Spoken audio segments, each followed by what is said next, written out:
really good sound.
Hello.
Good evening, everyone.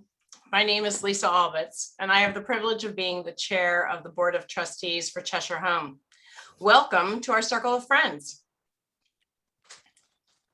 Tonight, we are excited to have some speakers from one of our esteemed spinal cord injury partners, the Kessler Institute for Rehabilitation.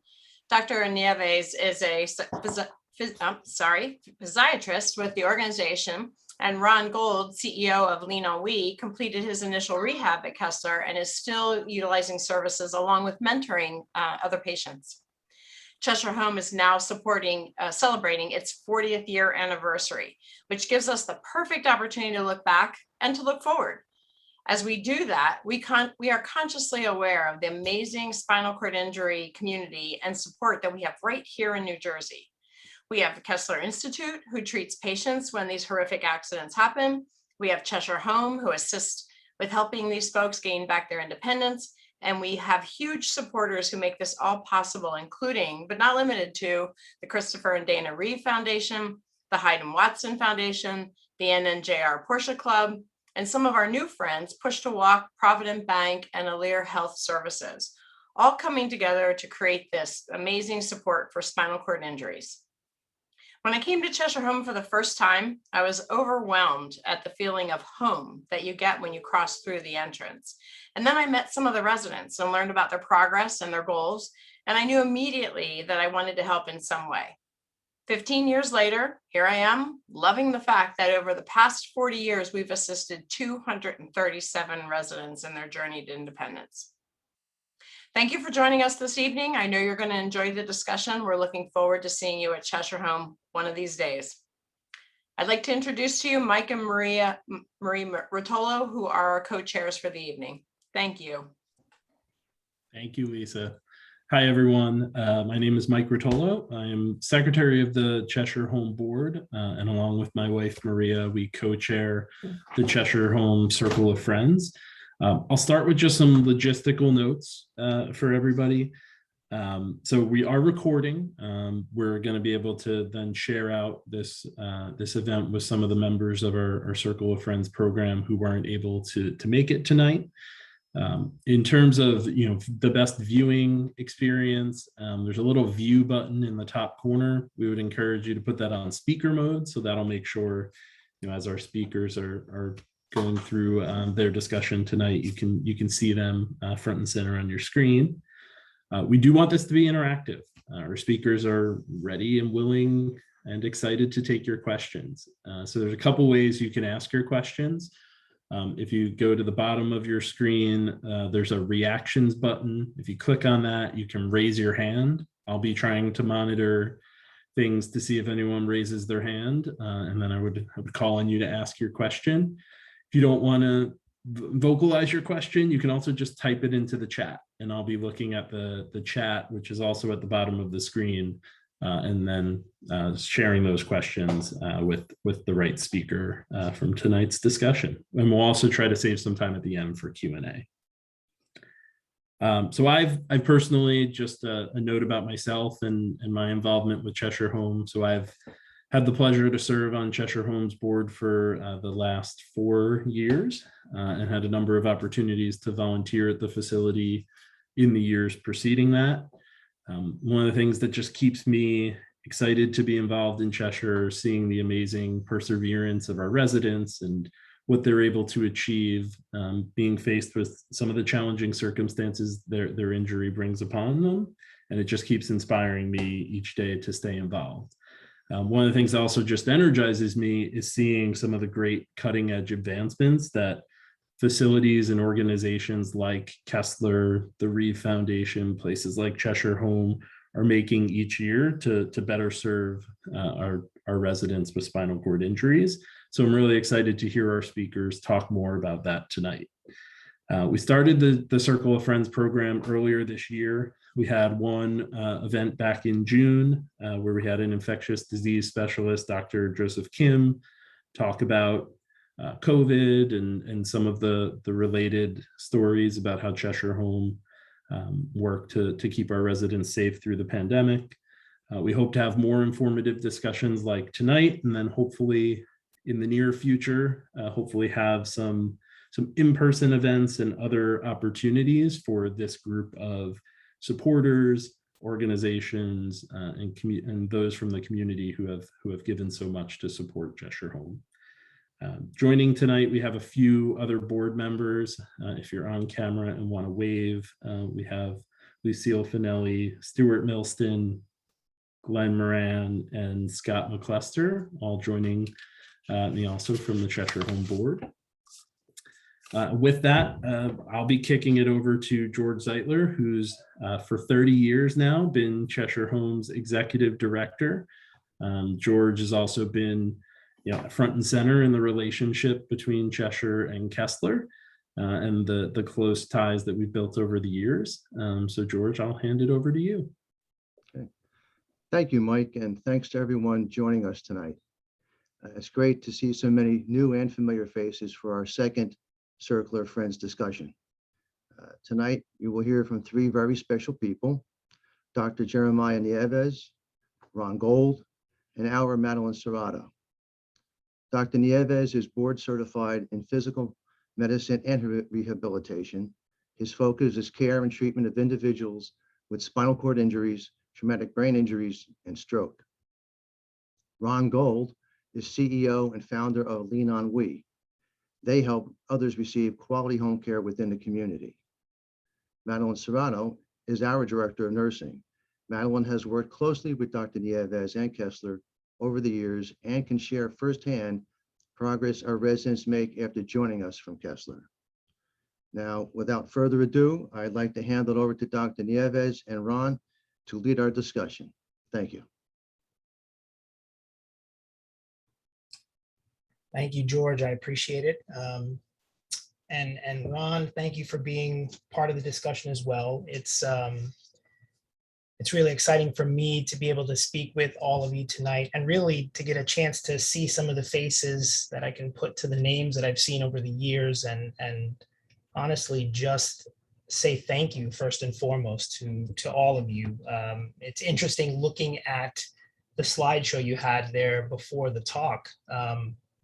Without naming names, I can certainly pick out more than just a few of our mutual patients and some good friends who made the transition over from Kessler to Cheshire Home, and it's nice to see them smiling and kind of moving on with their lives. And I'm fortunate enough to get to see a good deal of those folks here for outpatient follow-ups, and we'll speak, I guess, a bit more about how important Cheshire Home is to us here at Kessler.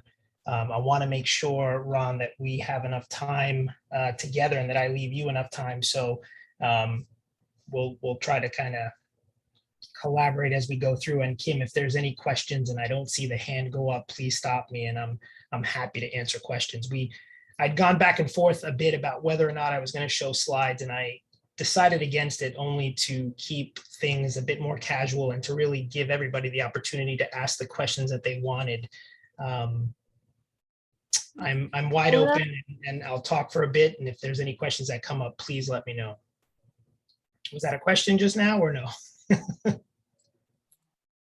No, it was just someone joining, so I think we're good to Okay. go. All right, perfect.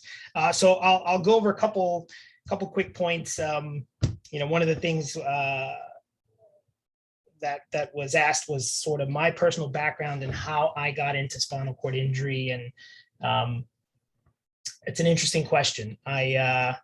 I really didn't go into medical school or medicine having any thought about doing physical medicine and rehabilitation. That was something that I think I was fortunate enough to find along the way. I went to New Jersey Medical School, which at the time was UMDNJ before the Rutgers title came on. And we're fortunate enough to have a PM&R program there and have early access to PM&R residents. In fact, one of the first exposures to residents and physicians is an anatomy lab, and that's something that we do first year as medical students. And so the PM&R residents had come and done basic musculoskeletal anatomy with us, and that was the first time I'd met these happy physicians. It left an impression on me, because I would go on to meet many other unhappy physicians, and it left an impression very early on. I had always been inclined towards musculoskeletal medicine, and I thought I wanted to practice sports medicine and something in that realm. And PM&R was certainly one of the options at that time. I opted for that residency, and I was lucky enough to get into this program here. I kind of did everything through and through with the Rutgers program. So after medical school, I went to residency here. I did my fellowship here at Kessler for spinal cord injury, and stayed on for a position I was lucky enough to get. The spinal cord aspect of things really happened in my first year of residency. I was fortunate enough to work with Dr. Benevento and Dr. Brooks. For those of you who might have had exposure to either of the two of them or have some of their patients, I was lucky enough to have Dr. Benevento as my attending and Dr. Brooks as the fellow on the rotation when I was a PGY2. And it literally just took a few days for me to realize that that's what I wanted to do. And there's been no looking back ever since then. I think it clicked. It was something that I truly enjoyed doing, and to this day, enjoy the medicine, enjoy the people, enjoy the collaborative work with all of the staff. I worked at the Chester facility for roughly 2 years before I came back to West Orange. And that's where I learned how important it was for this to be a team effort. Chester doesn't typically have spinal cord patients. I had missed spinal cord patients so much that I requested to get some spinal cord patients there, but we didn't have all of the support staff that we have here in West Orange for that type of situation. And it didn't work exactly as I had planned. And that's when I realized the physician is really just one tiny little bit of that entire equation. So coming back to West Orange and having the dedicated nurses and dedicated therapists and dedicated aides and all of those people who are in tune to spinal cord injury, you really do understand very quickly that it's a team approach, and it takes an army. So probably went a little too far into that, but that's how I got here. Anyhow, I focus on spinal cord injury here. Needless to say, I do see patients with other diagnoses as well, brain injury, stroke. To be honest, the diagnosis is not as crucial. Certainly, my area of focus is spinal cord injury, and those are the patients that I enjoy working with the most, and feel like I have a good connection with. The relationship between Kessler and Cheshire Home was something that I learned about very, very early on. Honestly, as a resident rotating through here, it was very obvious and apparent to me that in the eyes of most of the spinal cord attendings here, that Cheshire Home was the desired location, for the patients that we had that really needed appropriate spinal cord injury care, type follow-up, a place that we can really have a sense of comfort that patients are going to be well taken care of and really followed closely. That was obvious to me as a resident. And needless to say, that has gone on through residency, through fellowship, and now as a physician here. We've been fortunate to work together enough, and I have quite a few patients that I'm still seeing on a regular basis for follow-up. And it really, I can tell you from a personal standpoint, it gives me a sense of calm, knowing that they're in a place where they're well taken care of, where there's good communication. When follow-ups occur, I know that information gets across. If there's ever a problem, I can call the facility and I can always get in touch with someone, and things are taken care of, in an expeditious fashion. So I don't have that feeling. And I tell you this honestly, I don't have that feeling elsewhere. There's nowhere else where I really have that close a relationship where I'm confident that things are going to go the way I hope. And that is not to impress anybody. That is the honest truth. And I think I can speak for most of the people that I work with here who also refer patients to Cheshire. That sense of calm, I think we'd all mutually agree is something that is very important to us.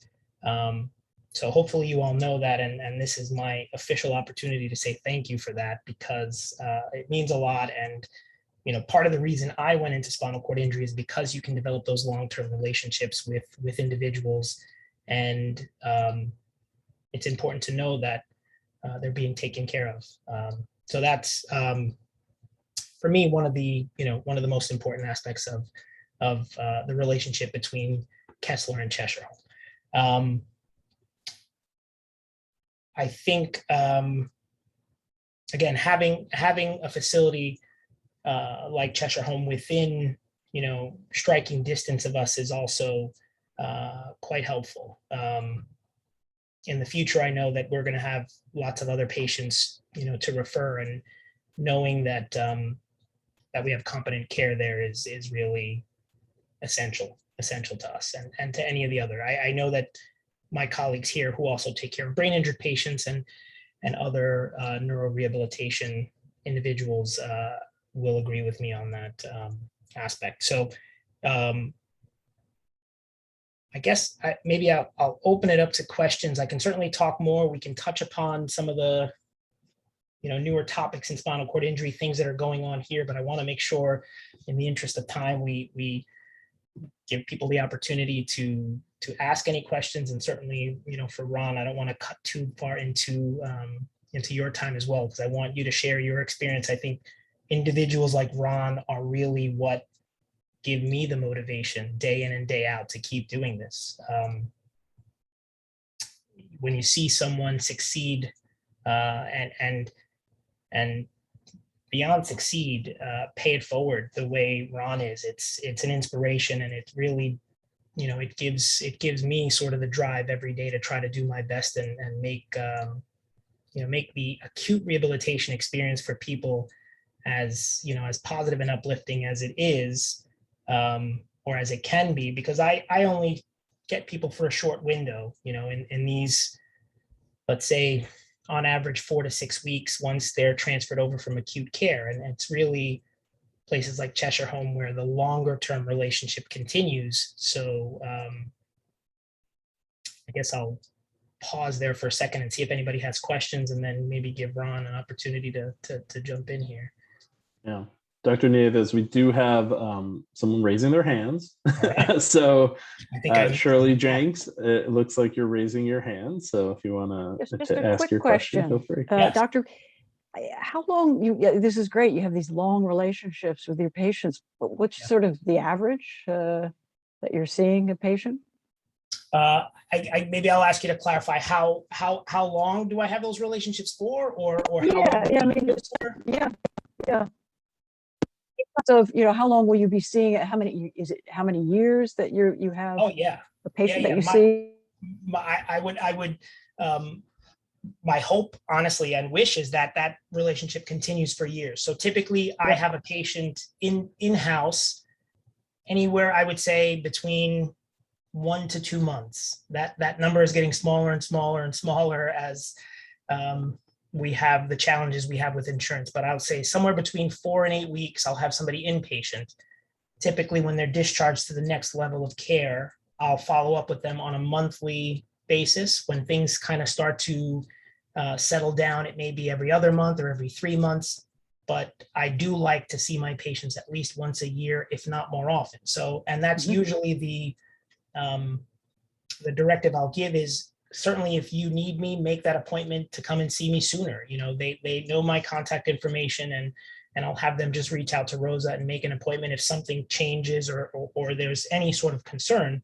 But I usually like to check in at least once a year, if not more often, with people who are home and stable and kind of doing well. So it's important to make sure although I'm not a primary care physician from a spinal cord standpoint, I feel like I am a primary care physician. So I'm very clear with those patients that anything that relates to the spinal cord injury, I want you to, look for me in that sort of primary care role, whether it be bowel function, bladder function, skin, spasticity, neuropathic pain. Those are the things that I would hope they would come to me first for if they have, issues and questions.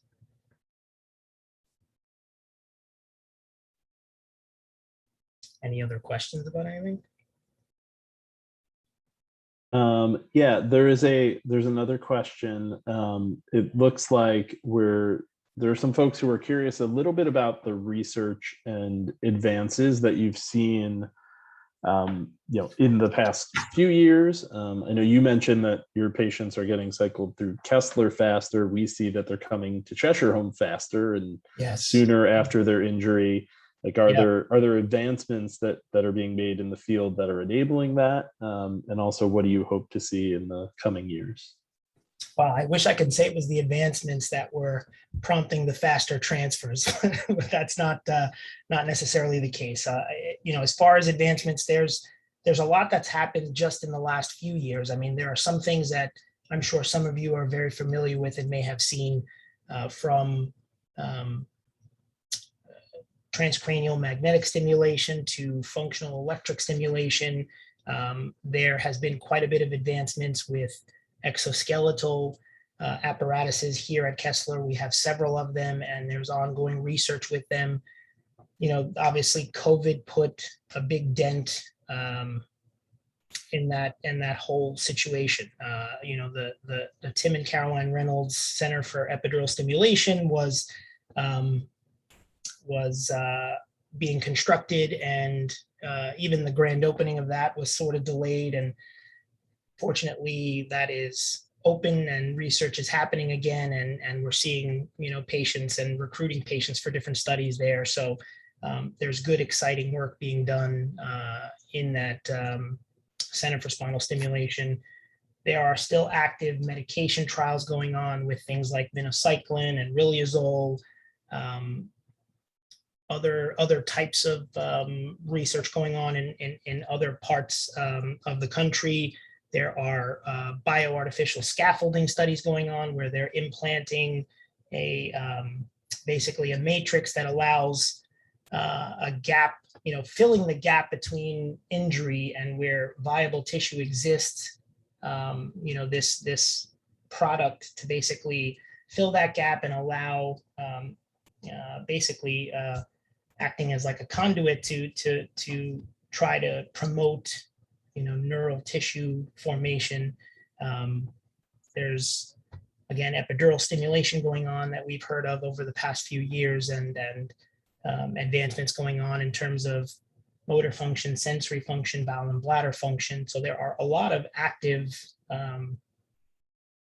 studies going on. Certainly stem cells is a topic that would probably take several days to review if you're going to do that critically. And that's a whole different fish to fry, I think. But there is, I think I've never felt more confident than I do in the last few years about what is possible in our lifetime. If that it's kind of vague, but I think there's a lot that we're gonna sort out, and I think I truly feel we're gonna get around some of the problems that we have had over the years, and I think it's going to be more in a bypass fashion as opposed to necessarily a cure fashion. But technology continues to amaze us. Great. Thank you for that. Any other questions for Dr. Nieves before we turn it over to Ron?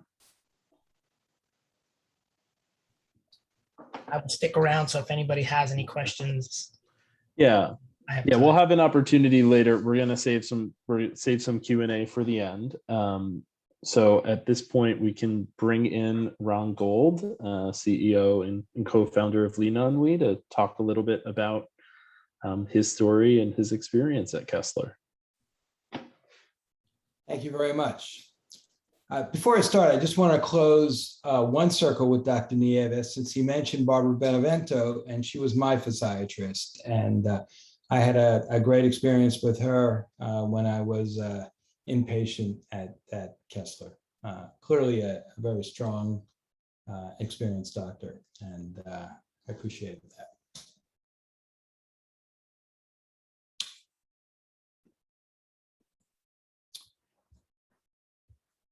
So Kim asked me to speak about my experience at Kessler and how that helped me forge a path towards independence.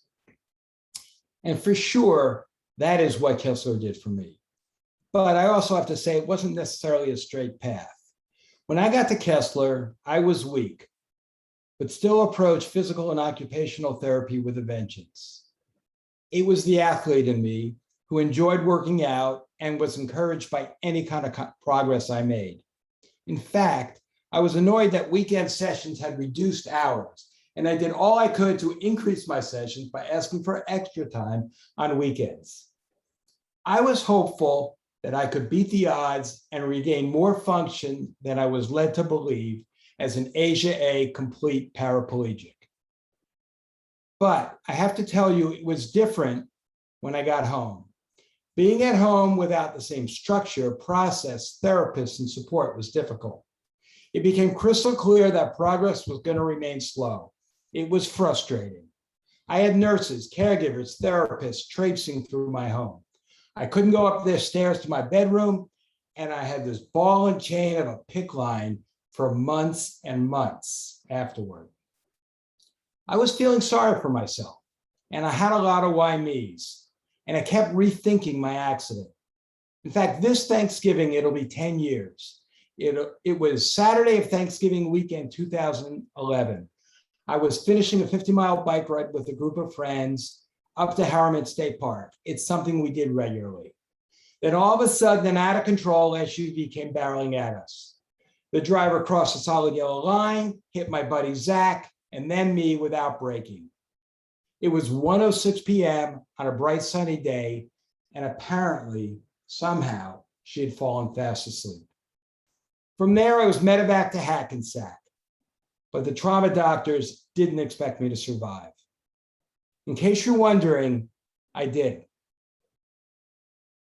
I had massive internal and orthopedic injuries. I lost my spleen, and as I'm sure all of you can appreciate, my spine was crushed. Everything was a blur. And I don't remember much from the almost 2 months in ICU, about half of it in an induced coma. What I do remember was going to see my neurosurgeon again after I was discharged, and him telling me I'd never walk again. It finally sank in. I didn't process those words the first couple of times he told me. I mean, how could I? How can any of us? What are the odds that she'd lose control of her car at the very moment we were riding by? Why me? At home, my family have been incredibly supportive, but time moves on and their lives did as well. And then my wife, Betsy, answered the why me's with, why not you? Bad stuff happens to people every day. Whoa, that smack hit me flush in the face, but it's what I needed. She made me realize that my 3 girls no longer needed me to kick the soccer ball with them or help with homework, but they did need me to teach them something far more important, and that's how to handle whatever life throws at you. Betsy woke me up. I had thought of myself as a victim, but now knew I was a survivor. After that, I started going back to Kessler for outpatient care and developed particularly strong relationships with my PT, Buffy, and my OT, Gabby. I developed camaraderie with others at outpatient and became friends with Eric LeGrand. So now what was I to do about work? We knew I didn't want to go back to Barclays. I wanted to do something else, but I didn't know what. As I considered my options, I was looking through a new lens, one I had never seen before. I was now disabled, and that spotlighted things I hadn't seen before, simply because they weren't part of my world. Every entrepreneur looks to solve problems through their own lens. It's why it's important for the disabled community to be involved, included, considered, heard, because we, like everyone, see things from our perspective. Home care is one example. I had already been helping my parents manage their care, and now I needed help. You may not know it, but there are 2 prevailing options to find home care. Use an agency or find someone blindly on your own. The agency has the advantage that it's easy. They hire the caregiver, send him or her out to you. But there's a price for that. You have no choice or control, and you're likely to have a carousel of caregivers rotating through your home. It's the more expensive option, and the caregiver is lucky if they earn half of whatever you pay the agency. An agency will be the right choice for many, but not everyone, and people do need options. So I began wondering, why are home care agencies so expensive? Why can't I choose my own caregiver? Why are caregivers paid so poorly? Hiring on your own has the advantage that it's less expensive, but there's no way to vet the caregiver coming into your home. And if they can't make it for any reason, you're stuck. With so many questions and few answers, Betsy and I realized the system was missing an important option. And that's when LeanOnWe was born. I had new purpose, and I started asking a new question. Why not me? Why should I not be the solution to a very real problem? The entrepreneur in me kicked in. To give you a better picture of where we fit in the marketplace, we meet and we connect families looking for home care with a highly recommended caregiver from our network. We're a matchmaker. We meet, vet, shoot a video, and take a fingerprint, send it to the FBI for each caregiver. Now you have all the advantages of hiring on your own: choice, control of care, and lower cost. But with the peace of mind that each caregiver has been given the strongest possible vetting you can get. We're all over the New York metro area, going into our 7th year and looking to expand.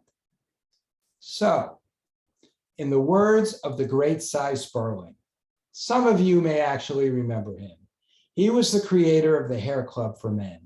You understand that I'm not only the founder, I'm a client. Now, back to the sustaining impact Kessler has had. There were 2 pieces of sage advice that jumped out, have carried over, and continue to guide me. The first is when Dr. Kirschblum spoke to us and said, don't get consumed with the search for a cure for SCI. When and if there's a cure, or even a meaningful quality of life improvement, you will know it. Go on and live your lives. The second is to stay strong and fit, because that will allow you to better live your life to its fullest. And also, because if there is a cure, you'll need to be strong to take advantage of it. I've followed those two mantras. I'm committed to staying strong and fit.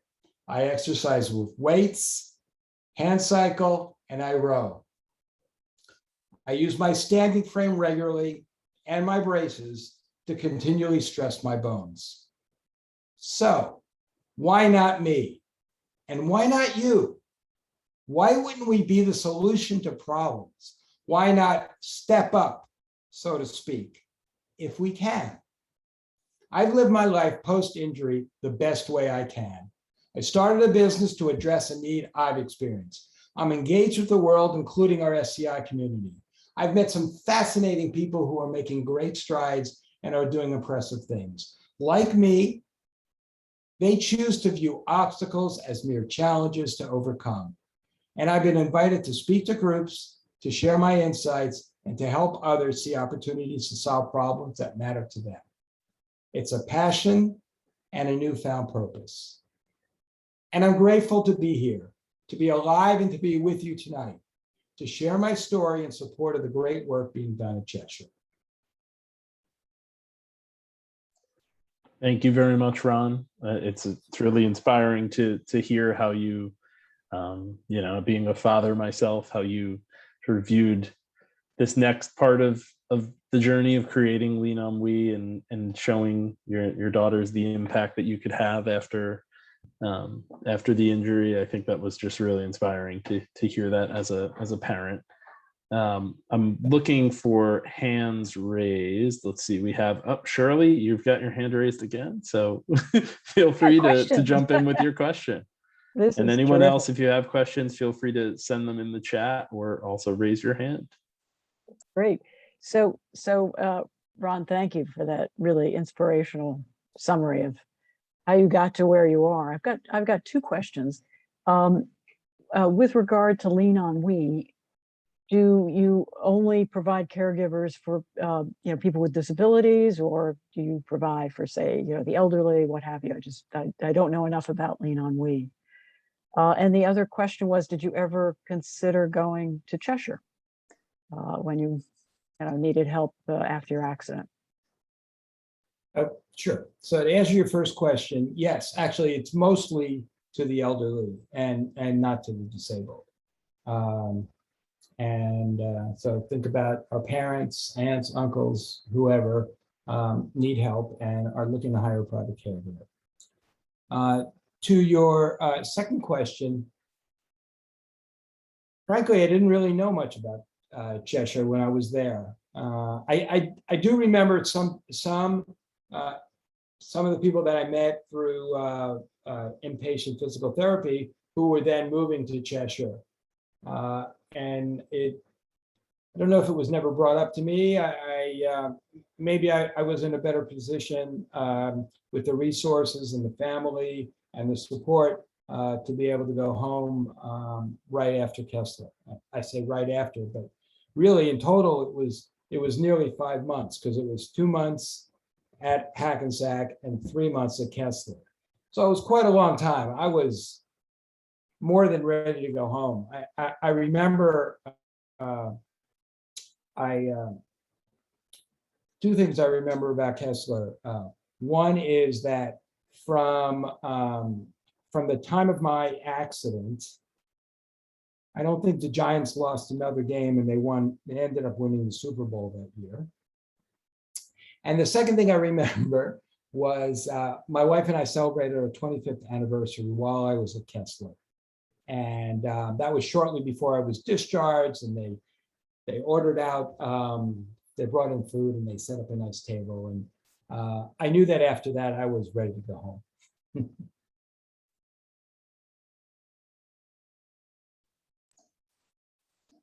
Do we have other questions at this moment for Ron? Because we will also come back for Q&A at the end. It looks like Lisa, you have your hand raised.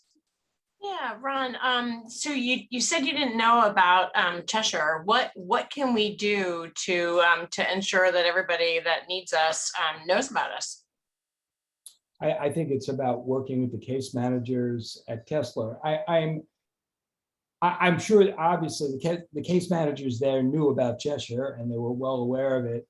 And I imagine each situation is different, and they make the judgment on whether it makes sense for someone to leave Kessler and go to Cheshire, or otherwise to go home.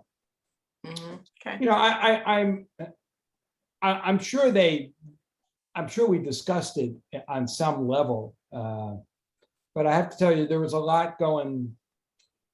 lot of moving parts for me during that time, and it isn't something that I remember per se. Great, thank you. Marie, it looks like Marie Hallis, you have a question. If you want to unmute and ask your question. Ron, where do you find your caregivers? So do you have a pool of caregivers, or do you look for them once you get a request? So we do have a pool of caregivers. We've met and vetted and shot a video on about 1,500 caregivers throughout the metro New York area.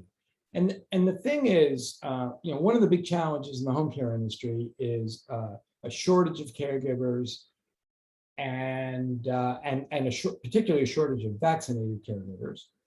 And one of the things that's really helped us is by allowing a family to hire the caregiver directly, even though they pay less, the caregiver can earn significantly more money, because you're not dealing with the overhead and the structure of an agency. So the caregivers can earn up to 50% more than they would ordinarily through a home care agency. And that's obviously a big incentive for them to come to our network, because we're not taking a cut of what they earn. And it's very empowering for them, first of all, to make more money and to work directly for the family. Great. And we guide people, and people tell us what's going on, what they're looking for, what they need, and we connect them. We generally will shortlist a list of caregivers that meet the filters that they give us, and we help them manage that process and hire whoever they want. And then we also set them up with a payroll. We have a domestic employee payroll partner. But I'm happy to answer more of these questions later if you want. Thank you. Thank you, Ron. So I think we may have more. Oh, Marie, were you still raising your hand, or it won't let you put it down? No. I have another question for Go ahead. Dr. Nieves. So Ron was kind enough to share with us that he was able to go home. And I know that you spoke about the medical acumen at Cheshire Home, but what do you find is the biggest challenge for people who may go directly home, and how do you think Cheshire fits into that? I think as Ron alluded to, it's a big transition, and I don't know that there's easy ways really to prepare people for that transition. We are limited in terms of what we can do in that light. In days past, insurances would sometimes allow a day pass home, where after doing family training with a caregiver, a significant other, a patient could go home for a number of hours and almost get a bit of a glimpse of what things might be like trying to navigate the home the way it is, as opposed to, being here at Kessler. We can't really do that these days. It's hard to justify someone leaving the building for the first, in that sense, if it's not an essential appointment, even having somebody exposed to transporters and people outside of the building is a concern, but just having something like that covered is difficult. So there's restrictions from the standpoint of what we can do. We'll have family members come in and do family training here to try to smooth that transition as much as possible. And that can, span from anything as simple as dressing and transfers to performance of a bowel program and catheterization. So I think often when people get home, the transition is difficult. I think a second part of that is from my experience, I have a lot of younger patients, and at times it's difficult to get them to buy into why some of these things are so important. And I think some folks think when they get home, they don't necessarily have to do the things that we've been stressing. Something as simple as weight shifts. I think when people get home, they think that some of those things can be relaxed, and all too often within very short amount of time, we'll see the complications of that. So one of the things that, patients who do go home and don't continue some of the things that we've stressed, for instance, wounds are one of the most common reasons I see people within the first few weeks after discharge for complications. I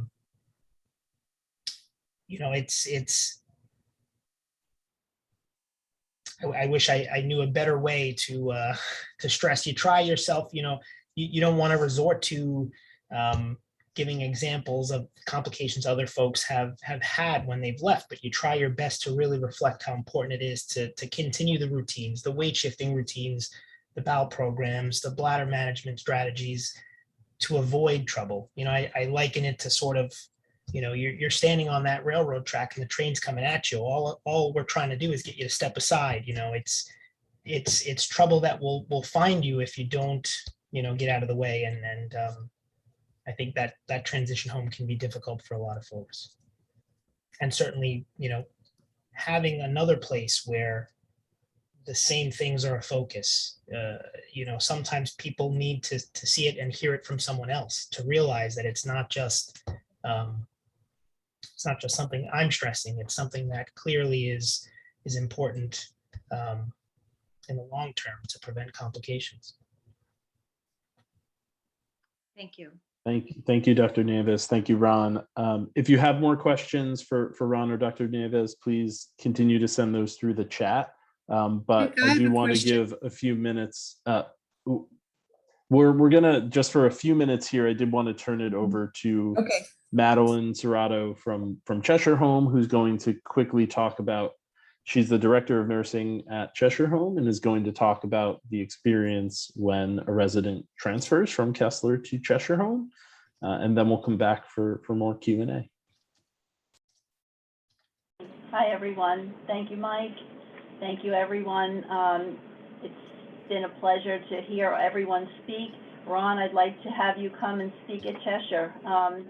We could really use your positive attitude, and your way of speaking, I think, would touch a lot of the residents. I think it would be really worthwhile.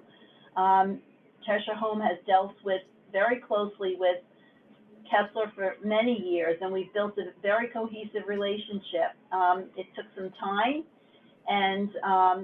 but the physiatrists are call me right away, the admissions people and the case managers. Sometimes as soon as they get someone in, they will call us and say, hey, by the way, we have somebody here. We think they'd be great for your facility.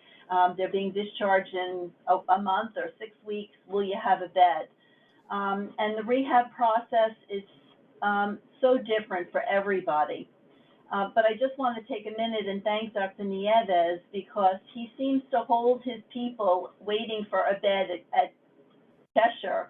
And I'm not sure how that works for everyone, but he usually tries to keep his people as long as he can there so that they can come directly here, which we really appreciate. And all of the residents that we send to him, he always writes on the consult, thank you, good job, Keep up the good work. My staff just loves it because it's a very hard job and it's continuous. And I think that's why, just to reflect back, I think that's why sometimes there's failure when they go home, because it's day to day. It doesn't change.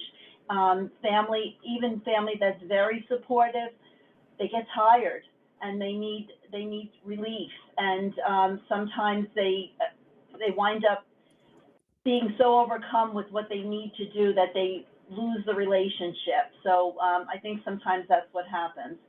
So anyway, going back to rehab, we see the residents come in, as everyone is saying, much sooner after injury. I'm sure they're not hearing all of their, their diagnoses initially, and they come here, and initially I think they're a little optimistic sometimes. They think that they're going to beat the odds, they're going to break the record, they're going to not be the one that is not walking again. And so some people come in that way, some people come in not motivated and not eager to progress. But we soon after admission, we see a change in their personality. And I think some of that is because they see other residents here that have been here a period of time, and they realize that their gains are slow. And I always feel that spinal cord injury is a few steps forward and then a few back. And so they get discouraged easy. And everybody's walk is very, very different. And different factors play into it. Were they motivated before their injury? I had a resident say to me at 22, this is early retirement. I'm not going to therapy. I'm not going to do anything. This is it. Do they have family support? We see even strong families start to fade away. They don't come every day anymore. Do they blame themselves? Do they feel that if they didn't drink before they swam, maybe they wouldn't have had that injury? Sometimes it's just a fluke accident, but they cannot forgive themselves for how it happened or why they were in that issue. So a lot of things play into it. Our therapist always tells the residents it's brick by boring brick for them to move ahead. So we take each case very individualized. We work on each person as an individual. We try not to help them stay motivated and move forward. They have to be advocates for themselves continuously. Some people don't want to be involved in that. They just want you to take care of them, but they will be taking care of and directing their care for the rest of their lives. Cheshire Home works from day one to day of discharge the same. The staff here is very unique. We work very hard. We're proficient in respiratory skills and the bowel issues and the bladder issues and trach care and all of that. I came here 25 years ago as a part-time job when my children were little, and knew nothing about dysreflexia or spinal cord injury. I'm a nurse now over 40 years, but when I studied it, it was a very small little paragraph, and I didn't know if I would be able to do this. And it just gets under your skin, and you just want to help. You don't feel sorry for them, although it is horrific. Every time I read a new clinicals on a resident, I get sick to my stomach because I know what the road is ahead for them. But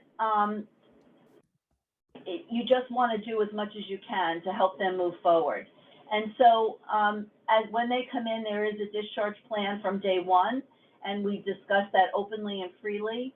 And that, again, looks differently for everybody. This is not a one-size-fits-all mentality from day one to day of discharge. It works independent. They work independent of each other. And so we talk about it. Some people go to independent living. Some people go home once there's modifications. Some people have DDD, which they have to be injured before the age of 22, which affords them other opportunities for housing. So we work with them and help them to have a safe and successful discharge. Since August of this year, we have discharged 5 people to the community, which is phenomenal. And there is life after spinal cord injury, and it's what they put into it is what they're going to get out of it. And I just love what we do here. If I go down to the gym and somebody's in a standing frame and I can see them eye to eye, it just makes my heart smile, because they're used to seeing me at my worst spot, my middle. So if I can see them eye to eye and talk to them face to face, it's just like a whole different relationship. So we do great stuff here. And I thank Kessler for all of their referrals and their continuous work. I know I can pick up the phone and talk to any of the physiatrists at any time. So that's a great luxury to have. So I'll send it back to you, Mike. If there's any questions, I'll be happy to answer them. Sure. Thank you, Madelyn. So I know Robin Merle, you had a question that I cut you off before. So No, I'm glad you cut me off, Mike, because that was great, Madelyn. And I'm sorry I didn't realize that you were going to say what you say. So, and my question relates to what you said and also to what you said, Ron. I mean, clearly your story is so heart-wrenching and filled with hope. And I mean, even where you said you lifted weights and you watch your nutrition, this may not be a fair question, but considering if you would speak to the residents, what would you attribute your resilience to? How did you learn that? Were you resilient before your accident? And what qualities did you bring to bear on getting to where you are now? Good question. Yeah, I mean, for sure, I was disciplined and I was resilient previously. I mean, I had a really demanding job. I was up at 5:30 every morning, and then for a while I was training for marathon triathlon, and I would run on a treadmill in my home before I went to work. So I mean, a lot of that for sure is part of my temperament. But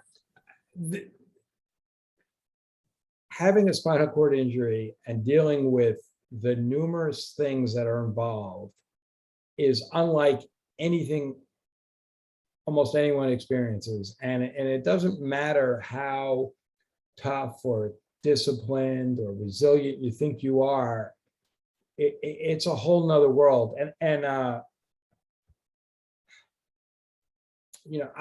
had things that were going well. I mean, I had a big job on Wall Street. I ran a sales desk. I did a lot of travel, and that was all shot out the window. Before somebody asked me about Cheshire, there's another thing that I was dealing with.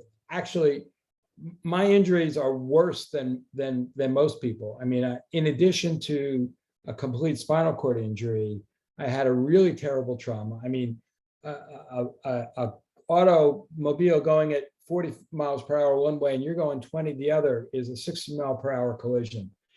And in addition to my spine, I mean, I had big problems with my leg, and I had numerous surgeries after I was discharged from Kessler. And I think that was also part of the equation, because I had to go back to Hackensack several times, and I had surgeries over the course of the next 3 years. So it's a lot.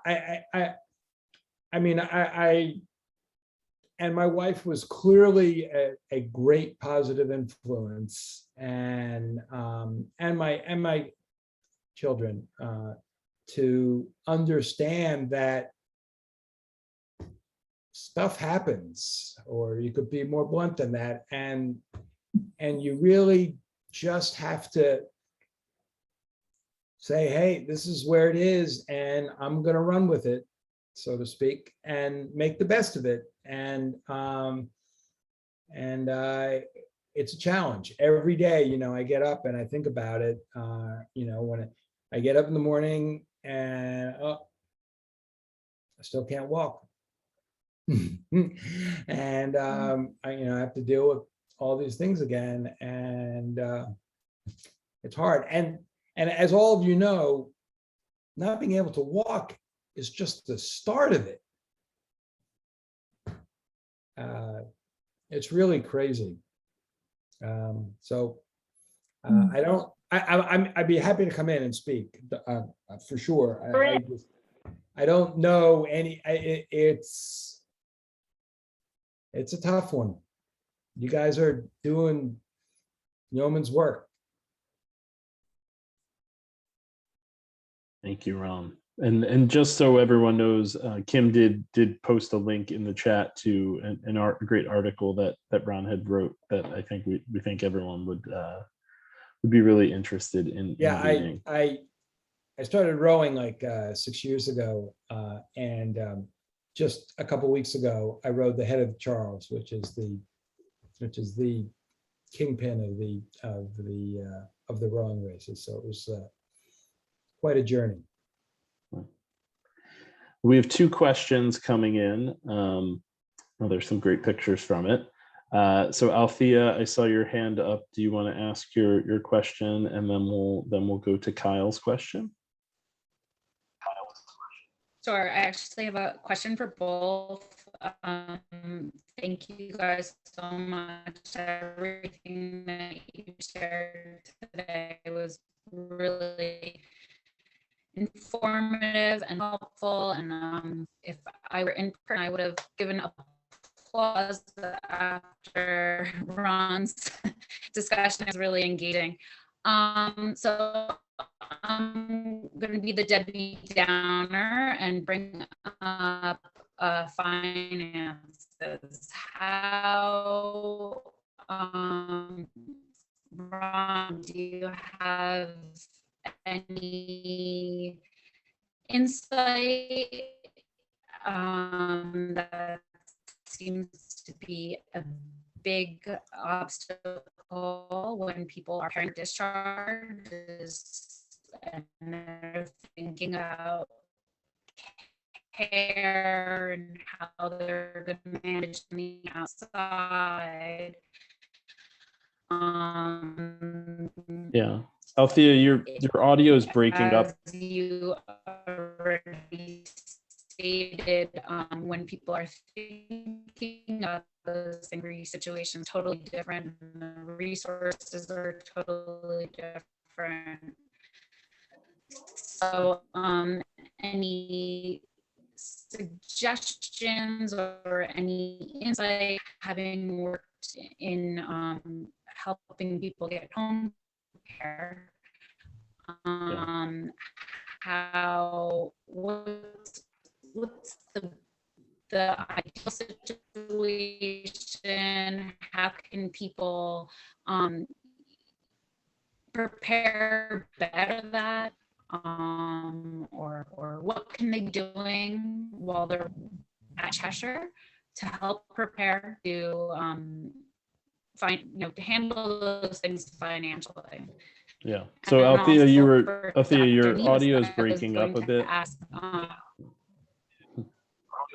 Your audio is breaking up a bit, but Okay. but if I can summarize, it sounds like, Ron, the question for you is about some of the financial aspect of preparing for home care, and any guidance on just what that experience is, thinking about some of the residents at Cheshire who we hope will get back to semi-independent living. Yeah, if you can type it in too, but our residents at Cheshire, we're hoping can in a few years or a couple of years get back to semi-independent living or fully independent living. And so what can you maybe tell us about how they should be preparing financially for that?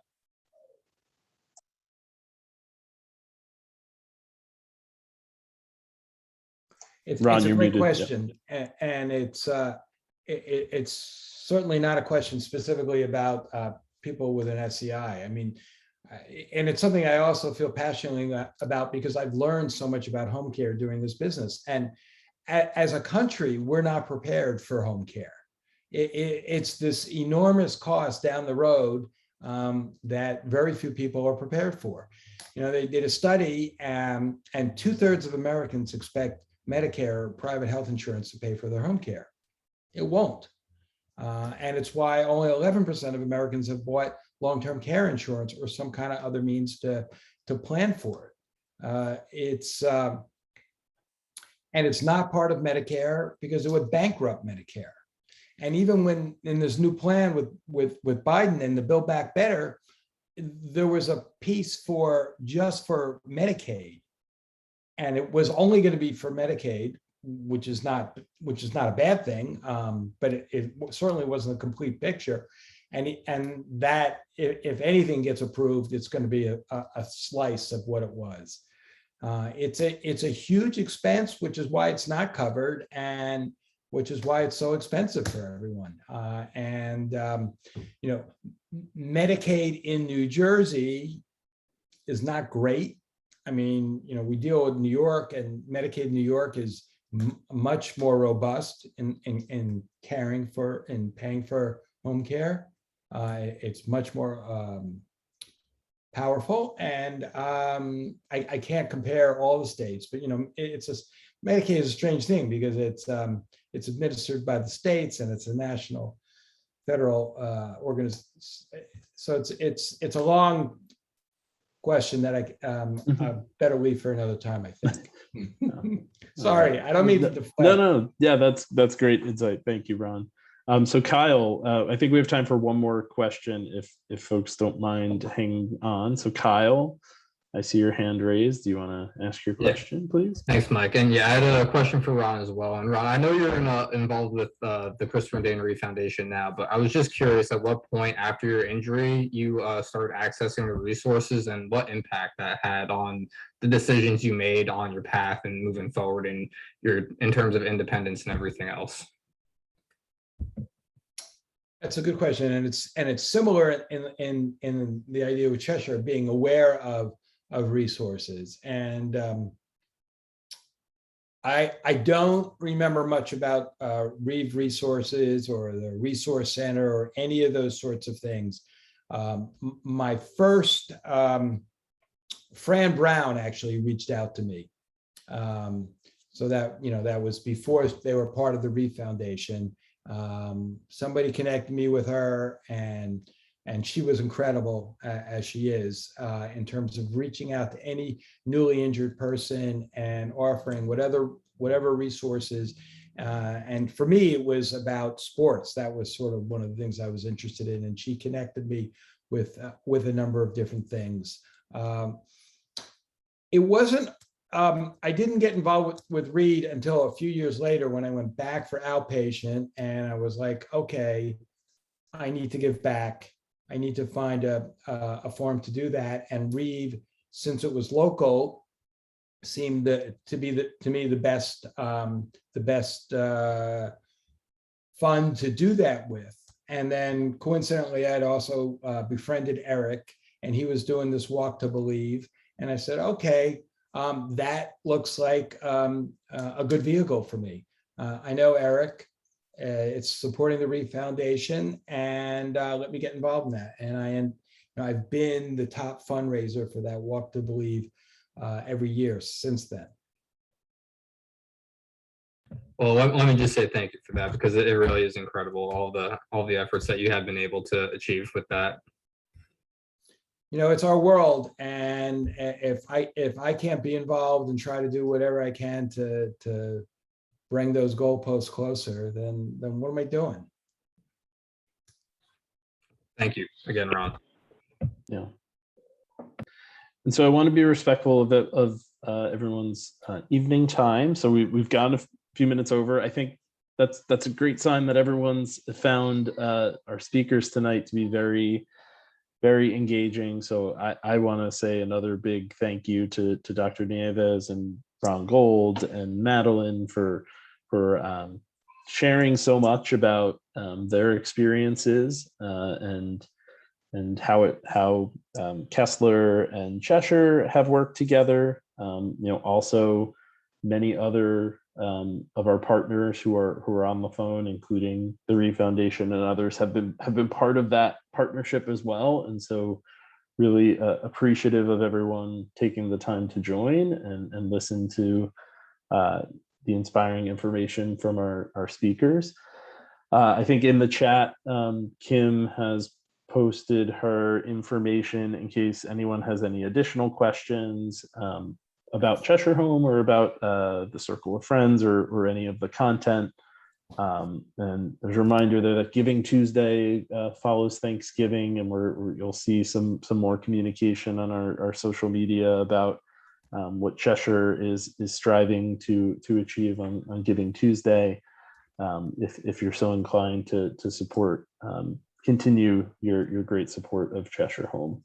But a big thank you again to all of our speakers and everyone else who joined. And I hope everyone has a fantastic rest of their evening.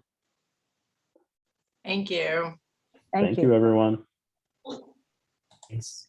And we look forward to having more events in the future, hopefully in person at some point. Take care, everyone. Bye.